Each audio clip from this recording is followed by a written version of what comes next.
Incognito mode. গুগলের incognito mode অনেকেই use করে থাকে এবং অনেকেই এই ইনকগনিটো মোডের সঙ্গে বিভিন্ন ধরনের কাজ করে থাকে। গুগলের এই ইনকগনিটো মোড কেউ ইউজ করলে তার ডেটা পুরোপুরি প্রোটেক্টেড থাকে এবং কি সার্চ করছে তার হিস্ট্রি কোনো থাকে না এবং তার ডেটাকে গুগল অ্যানালাইজ করতে পারে না। তবে এই ধারণা পুরোপুরি ভুল, কারণ 2020 সালে বিভিন্ন ধরনের মামলা পড়েছে গুগলের উপর এবং আমেরিকার ফেডারেল কোর্টে সেখানে প্রুফ হয়েছে গুগলের ইনকগনিটো মোড ইউজ করে যারা সিকিউর কিংবা প্রাইভেট ভিডিও দেখে থাকে কিংবা ওয়েব ব্রাউজার করে থাকে প্রত্যেকটা ডেটা গুগলের কাছে রেকর্ড থাকে এবং শুধুমাত্র ফোনে সেই হিস্ট্রি দেখা যায় না। ফোনে হিস্ট্রি না দেখা গেলেও ল্যাপটপে যে বিভিন্ন সেটিংয়ে সেটি দেখতে পারবেন।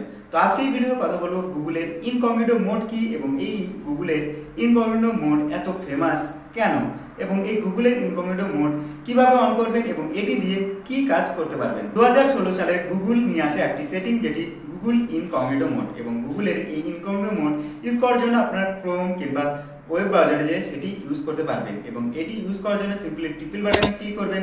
ট্রিপল বাটনে ক্লিক করার পর এই ইনকগনিটো মোড অন হয়ে যাবে এবং এটিতে যে কোনো কিছু ইউজ করলে আপনার ব্রাউজারের হিস্ট্রিতে কোনো কিছু সেভ হবে না। এবং আগে বলা ছিল গুগলের তরফ থেকে যে কোনো প্রাইভেট ভিডিও, প্রন ভিডিও কিংবা যে কোনো সিকিউর কোনো কিছু সার্চ করে থাকেন সেই ডিটেলসটি কিংবা সেই ডেটাটি গুগলের কাছে পৌঁছাবে না কিংবা গুগল সেটি রেকর্ড রাখবে না।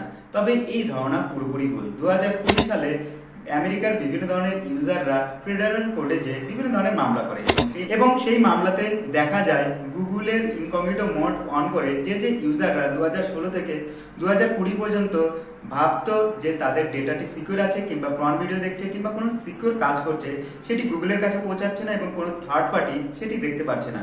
সেখানে দেখা যায় 2016 থেকে 2020 পর্যন্ত যে সমস্ত ইউজাররা ইনকগনিটো মোড ইউজ করেছে তাদের প্রত্যেকটা ডিটেল কিংবা ডেটা সেটি শো করছে এবং গুগল 2016 থেকে 2020 পর্যন্ত সেই ডেটাগুলিকে কালেক্ট করছে এবং তার বিভিন্ন নিউ ইনোভেশন কিংবা এআই কিংবা অ্যাডসে কাজে লাগায়। এবং এই ঘটনাটি রিভিল হওয়ার পর আমেরিকার ফেডারেল কোর্ট গুগলের উপর প্ল্যানটি লাগায় এবং 40,000 ক্রোড় যেটি কোর্টকে দিতে হবে কিংবা গভর্নমেন্টকে দিতে হবে। এবং আজ পর্যন্ত যদি কেউ ইনকগনিটো মোড ইউজ করে ভাবে যে সেই ডেটাটি ইউজ হবে না কিংবা পর্ন ভিডিও দেখছেন কিংবা সিকিউর কোনো ওয়েবসাইট কিংবা আপনি ভাবছেন যে আপনার ডেটাটি পুরোপুরি সিকিউর থাকবে ইনকগনিটো মোড অন করে, তো এই ধারণাটা পুরোপুরি ভুল। তো আজ ছিল এই ভিডিও যে গুগল ইনকগনিটো মোড অন করে কোনো কিছু প্রাইভেট কিছু দেখলে আপনার ডেটা প্রোটেক্ট থাকবে না আনপ্রোটেক্ট থাকবে কিংবা আপনার ডেটা শেয়ার হবে কি হবে না। আপনার যদি বিশ্বাস হয় যে গুগল ইনকগনিটো মোড অন করে কোনো কিছু ইউজ করলে ডেটা প্রোটেক্ট থাকবে তাহলে সেটি আপনারা ইউজ করতে পারবেন এবং যদি আপনাদের বিশ্বাস না হয় তাহলে সেটি ইউজ করবেন না। তো ভিডিও ভালো লাগলে ভিডিওকে লাইক করুন, তারপর আমার চ্যানেলকে সাবস্ক্রাইব করুন। চলুন দেখা হচ্ছে পরের ভিডিওতে।